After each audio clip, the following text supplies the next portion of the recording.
जिस प्रकार आपका कल आपके आज पर निर्भर करता है, उसी प्रकार से भविष्य में नई शिक्षक भर्ती आएगी या नहीं, यह इस समय वर्तमान में शासन की क्या कुछ रणनीतियां चल रही हैं, इस पर निर्भर करेगा। आप लोग के लगातार कमेंट्स के माध्यम से प्रश्न आते हैं कि नई शिक्षक भर्ती कब तक आएगी, कितनी संख्या में आएगी, और अभी जो 37,339 पदों को रिजर्व रखने की बात की गई है, क्या यह अगले शिक्षक भर्ती में जोड़ी जाएगी या फिर जो पिछली 68,500 सहायक अध्यापकों की भर्ती से सीटें रिक्त रह गई हैं वो अगली शिक्षक भर्ती में ऐड होगी, या फिर अभी वर्तमान में जो 69,000 सहायक अध्यापकों की भर्ती चल रही है उसमें ऐड होगी। क्योंकि विभिन्न सोशल मीडिया साइट्स पर अभी तक आप लोगों ने देख लिया होगा जो कुछ भी विवाद चल रहा है, इन्हीं सब के संदर्भ में इस वीडियो में मैं डिटेल में बातें करूंगा। साथ ही पूरा एक एनालिसिस करने जाएंगे कि शासन की किन रणनीतियों की वजह से आगे भविष्य में प्रॉब्लम हो सकती है। तो यदि आप भी नई शिक्षक भर्ती का वेट कर रहे हैं तो यह वीडियो आपके लिए बेहद महत्वपूर्ण हो सकता है। आगे बढ़ने से पहले मैं आप लोग को याद दिला दूं कि यदि आप इस चैनल पर नए हैं तो इसको सब्सक्राइब करते हुए बेल आइकन को प्रेस करना ना भूलें। दोस्तों, यहां पर मैं एक चीज़ बिल्कुल स्पष्ट कर दूं कि जैसा कि आप लोग देख रहे होंगे कि वर्तमान में 69,000 सहायक अध्यापकों की भर्ती पर विभिन्न राजनीतिक पार्टियां भी अपना मत प्रस्तुत कर रही हैं, जिसकी वजह से यह भर्ती एक राजनीतिक मुद्दा बन चुका है। इस वजह से अगर आप लोग कमेंट्स के माध्यम से कुछ भी लिखते हैं तो आप लोग विशेष ध्यान दें कि आपका जो कमेंट हो वह भाषा की मर्यादा पर खड़ा उतरता हो। साथ ही साथ आप लोग संवैधानिक तरीके से अपना विरोध जता सकते हैं और भाषा की मर्यादा पर आप लोग को विशेष रूप से ध्यान देना चाहिए। अब आप देखेंगे कि वर्तमान में 69,000 सहायक अध्यापकों की भर्ती में विभिन्न प्रकार के लूप होल्स हैं जो कि इस भर्ती को बार बार माननीय कोर्ट का दरवाजा खटखटाने पर मजबूर करते हैं। निश्चित तौर पर यह भर्ती जल्द से जल्द कंप्लीट होनी चाहिए, क्योंकि इस भर्ती के कंप्लीट होने के बाद ही नए अभ्यर्थियों को मौका मिलेगा नई शिक्षक भर्ती के तहत। क्योंकि माननीय बेसिक शिक्षा मंत्री जी ने पहले ही स्टेटमेंट दे दिया था कि इस प्राथमिक शिक्षक भर्ती के कंप्लीट होने के बाद ही नई शिक्षक भर्ती जारी की जाएगी। अब अगर अगली शिक्षक भर्ती के लिए पोस्ट ही ना बचे तो फिर कैसे नई शिक्षक भर्ती आएगी? क्योंकि आप लोगों ने देखा होगा कि बेसिक शिक्षा मंत्री जी ने स्टेटमेंट दिया था कि अगर कोई विवादित प्रश्नों की वजह से नंबर बढ़ते हैं और अभ्यर्थी सफल होते हैं तो उनके लिए हमारे पास पोस्ट की कमी नहीं है और उनके लिए अलग से प्रक्रिया करके इस भर्ती में शामिल किया जा सकता है। इसका सीधा सा अर्थ सिर्फ और सिर्फ ये हुआ था कि इस भर्ती में यानी 69,000 सहायक अध्यापकों की भर्ती में नए पोस्ट जोड़े जाएं। इसका ट्विटर के माध्यम से अभ्यर्थियों ने काफ़ी विरोध जताया भी था और बहुत से अभ्यर्थी जो कि इस भर्ती में शामिल हुए थे उन्होंने उनका सपोर्ट भी किया था। अब दोस्तों, इसमें सही क्या है, गलत क्या है? इसमें दोनों पक्ष बिल्कुल सही है। अगर आप इस भर्ती में शामिल होते तो शायद आप भी वही मांग करते जो कि इस भर्ती में शामिल अभ्यर्थी मांग कर रहे हैं कि जो भी शिक्षक भर्ती 68,500 से सीटें बची हुई हैं यानी कि 22 से 25,000 उनको इस भर्ती में जोड़ने की आप भी मांग करते अगर आप इस शिक्षक भर्ती से जुड़े होते। और अगर आप इस भर्ती से नहीं जुड़े हैं तो आपका मांग भी ठीक है कि नई शिक्षक भर्ती ही आनी चाहिए, इन रिक्त पदों को इस वर्तमान शिक्षक भर्ती में नहीं जोड़े जाने चाहिए। फिर सबसे बड़ा सवाल ये आता है कि फिर स्टैंड क्या होना चाहिए, क्योंकि उत्तर प्रदेश शासन के द्वारा जो आज कदम उठाया जाएगा वह आगे की आने वाली शिक्षक भर्तियों के लिए एक बहुत ही बड़ा मिसाल कायम करने वाला है। क्योंकि अगर भविष्य में ऐसी कोई भी शिक्षक भर्ती आती है जिसमें विवादित प्रश्नों को लेकर के अगर माननीय कोर्ट का दरवाजा अभ्यर्थी खटखटाते हैं और वो उस भर्ती पर किसी पोस्ट पर या फिर किसी भर्ती पर स्टे लग जाती है माननीय कोर्ट के द्वारा, तो निश्चित तौर पर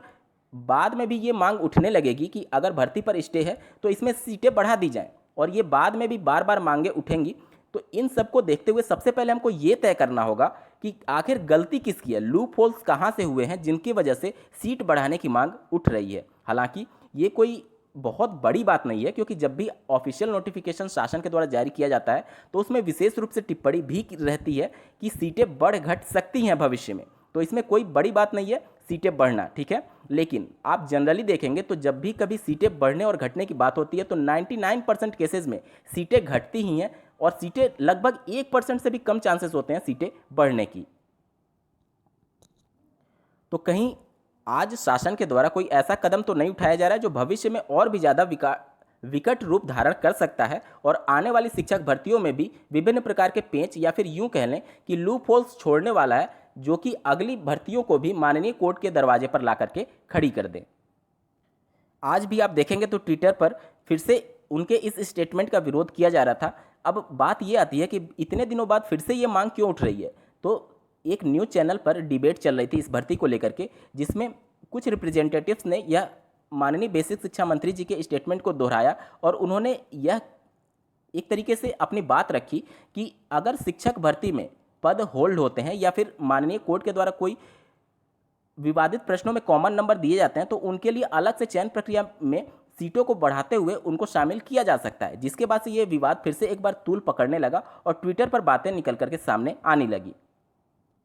बात वहीं आकर के अटक जाती है कि जवाबदेही किसकी तय होनी चाहिए। जब आप देखेंगे कि इसमें परीक्षा लेने वाली संस्था यानी पीएनपी, उनके द्वारा जो विवादित प्रश्न थे ये पहला मौका नहीं है। आप देखेंगे UP TET 2017, UP TET 2018, UP TET 2019 और 68,500 में विवादित प्रश्नों को लेकर के लगातार भर्तियां और लगातार टीचर एलिजिबिलिटी टेस्ट की परीक्षाएं माननीय कोर्ट के दरवाजे के दहलीज पर खड़ी हो जाती हैं। तो सबसे पहले हमें ये तय करना होगा कि जिस परीक्षा संस्था से या फिर जिस बॉडी से हम लोग परीक्षा करवा रहे हैं क्या वह उसके सक्षम है या फिर नहीं। क्यों बार बार परीक्षाएं माननीय कोर्ट का दरवाजा खटखटाती हैं और बार बार उसी संस्था को हम लोग परीक्षा कराने के लिए जिम्मेदारी देते हैं। माननीय सिंगल बेंच ने यूजीसी की अध्यक्षता में जो रिपोर्ट मांगी थी, निश्चित तौर पर उनको अगर ये लगा होगा कि परीक्षा नियामक प्राधिकारी यानी पीएनपी जो संस्था है, परीक्षा लेने वाली संस्था, उनके जो एक्सपर्ट हैं उनसे पहले माननीय सिंगल बेंच के द्वारा रिपोर्ट मांगी गई थी, उनके द्वारा दिए गए रिपोर्ट से संतुष्ट ना होने के बाद ही माननीय सिंगल बेंच ने यूजीसी की अध्यक्षता में रिपोर्ट मांगी है। तो कहीं ना कहीं सिंगल बेंच भी ये मान करके चल रही है कि एग्जाम कंडक्टिंग बॉडी यानी कि पीएनपी के जो पेपर सेट करने वाले यानी जो एक्सपर्ट हैं वह भी पूरी तरीके से एक तरीके से कहा जाए कि योग्य नहीं है, तभी तो वो यूजीसी की अध्यक्षता में रिपोर्ट मांग रहे हैं। तो सबसे पहले जवाबदेही तय होनी चाहिए परीक्षा नियामक प्राधिकारी की कि बार बार उनके द्वारा सेट किया गया पेपर क्यों कोर्ट के दरवाजे पर खड़ा होता है। और माननीय लखनऊ खंडपीठ की डबल बेंच के द्वारा जब इस स्टे को हटाया गया था तो कोर्ट ऑर्डर में कुछ बातें स्पष्ट लिखी हुई हैं जिसको जानना आपको अनिवार्य है। यहां पर देख सकते हैं आप ऊपर से दूसरी line, court had observed that in case of doubt with regard to any question the benefits should go to the examining authority rather than to the candidate।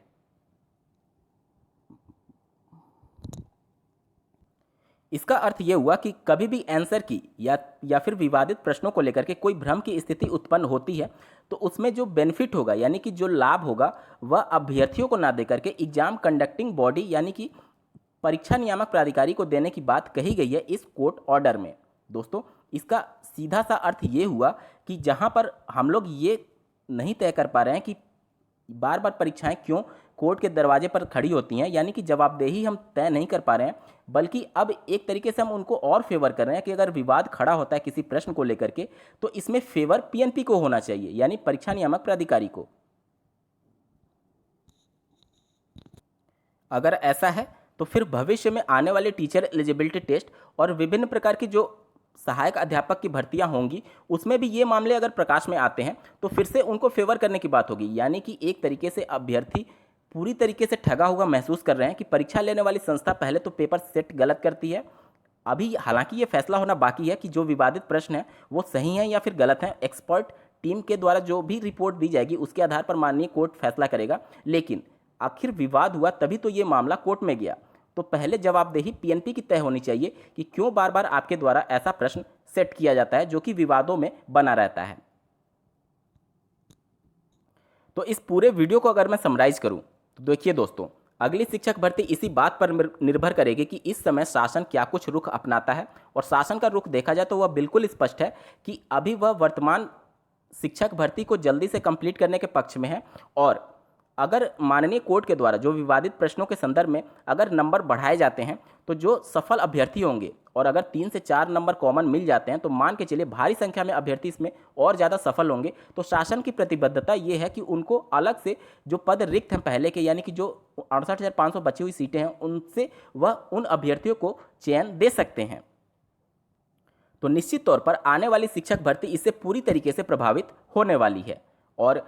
रही बात जहां अभ्यर्थी फेवर कर रहे हैं कि जो सीटें बची हुई हैं उनको इस भर्ती में जोड़े जाने चाहिए, या फिर जो ऐसे अभ्यर्थी जो फेवर नहीं कर रहे हैं कि नई नई शिक्षक भर्ती आनी चाहिए, तो दोनों अपने जगह बिल्कुल सही हैं, सभी अपने अपने पक्ष की मांग कर रहे हैं। अब इसमें सबसे बड़ा रोल शासन का ही होगा कि वह कौन सा मापदंड